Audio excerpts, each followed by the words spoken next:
আসলে আমি যেই সিস্টেমকে পরিবর্তন করতে চাচ্ছি সেটাকে আমি আসলে আরেকজনের মাধ্যমে পরিবর্তন করাবো নাকি আমি নিজে পরিবর্তনের একজন বাহক হব।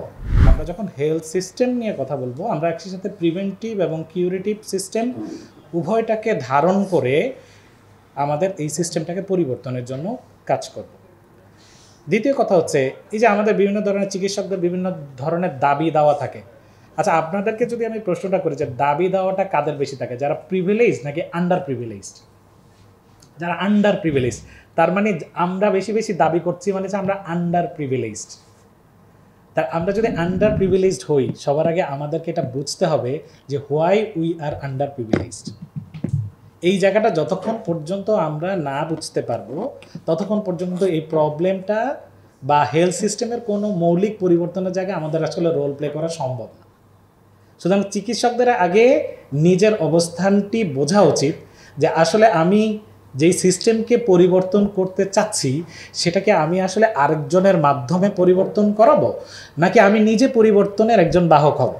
তাহলে আমি যদি নিজেকে পরিবর্তনের বাহক হই তাহলে আমার সিলেবাস সিস্টেম, আমাদের ডেভেলপমেন্টাল সিস্টেম, আমাদের মনস্তত্ত্ব, আমাদের ডিসিশন, আমাদের প্রশাসন পরিচালনা, আমাদের এডুকেশনাল কারিকুলাম, আমাদের পোস্ট গ্রাজুয়েট সিস্টেমে আমাদেরকে বেড়ে ওঠা, এটার সাথে কিছু কিছু জিনিসকে তৈরি করা যাতে করে আমরা এই সিস্টেমকে পরিবর্তন করার একজন ধারক বাহক হতে পারি। কিন্তু সেই সিস্টেমটা আমাদের আসলে কিন্তু নাই। আমরা এখানে হেলথ সিস্টেম পরিবর্তনের কথা বলছি, কিন্তু আনফর্চুনেটলি আমরা এই হেলথ সিস্টেমকে নিয়ন্ত্রণও করি না এবং এই হেলথ সিস্টেমকে আমরা আমরা বলছি যে এটাকে নেতৃত্ব দান করছি। সেই চিকিৎসকরা হেলথ সিস্টেমকে নেতৃত্ব দিচ্ছি, কিন্তু এটাকে তো কিন্তু আমরা নিয়ন্ত্রণ করতে পারছি না। কারণ আমাদের হেলথ সিস্টেমটা বেসিক্যালি গভর্নমেন্ট যে সিস্টেম, মিনিস্ট্রিয়াল সিস্টেম, ব্যুরোক্রেট সিস্টেমে। তাহলে আপনি এমন একটা সিস্টেমকে, আমাদের সকল দাবি দেওয়ার সর্বশেষ ঠিকানা কোথায়? DG health.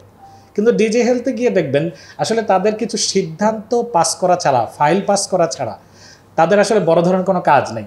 তারা একজনকে শোকজ করতে পারে কিন্তু সে শাস্তি দিতে পারে না। শাস্তি দিতে হলে ঘুরে ফিরে কিন্তু আবার জায়গা মতো তাকে যেতে হবে।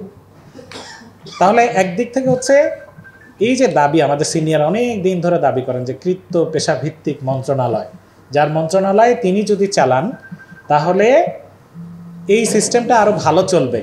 আমরা নেতৃত্ব দানকারী, একদিকে বলছি যে চিকিৎসকরা হচ্ছে স্বাস্থ্য সেবায় নেতৃত্ব দানকারী। তাহলে নেতৃত্ব দানকারী যদি আমরা হতাম তাহলে আমাদের নার্সিংয়ের বোনেরা আলাদা দাবি দাওয়া তুলে ধর্মঘট করে কেন?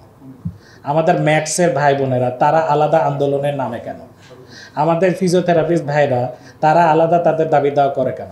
আমাদের কথা হচ্ছে যে আগে হেলথ সিস্টেমের যারা স্টেক হোল্ডার, এটা একটা টিম, এই টিমের সকল পেশাজীবী, এই যে WHO রিকমেন্ডেড যে 40টি পেশার মানুষ, আমাদের সকলের মধ্যে সমন্বয় থাকতে হবে। এই সমন্বয়ের অভাবে আমরা প্রত্যেকে আলাদা আলাদা নিজেদেরকে আলাদা মনে করি।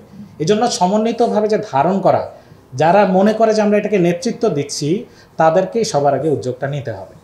তাহলে আমি মনে করি চিকিৎসক সংগঠনগুলোরও উচিত অন্যান্য যে হেলথ স্বাস্থ্য পেশাজীবীগুলো আছে তাদেরকে সমন্বয় করে একসাথে মিলে এই পরিবর্তনের জন্য দাবি তোলা। কিন্তু সেটি শুধুমাত্র চিকিৎসকরা একা দাবি তুলে আপনি হেলথ সিস্টেমে পরিবর্তন করতে পারবেন না। কারণ আমরা এককভাবে শুধুমাত্র চিকিৎসকরা রুগী দেখি বলি পুরো হেলথ সিস্টেমটা আমার নিয়ন্ত্রণাধীন না। সুতরাং আমাদেরকে সমন্বয়ের প্রয়োজন আছে। সব পেশাজীবীকে আপনার বিএমডিসি আওতায় আনার দরকার নেই। আমরা একটা প্যারালাল রেল লাইন থাকবে, এই রেল লাইনের মধ্যে একটা সমন্বয় থাকবে। ট্রেনের লাইনগুলো যদি লম্বা এক ধারায় চলে তাহলে ট্রেনের অ্যাক্সিডেন্টটা হয় না, কিন্তু কোনো লাইন যদি ডানে বামে বেঁকে যায় তাহলে এখন বাংলাদেশের যে হেলথ সিস্টেমটা চলছে সেই রকমভাবে এটা চলতে থাকে। ঠিক আছে? সুতরাং আমাদের মধ্যে যে প্রত্যেকটা গ্রুপের মধ্যে ইন্টারাকশনটা বাড়াতে হবে।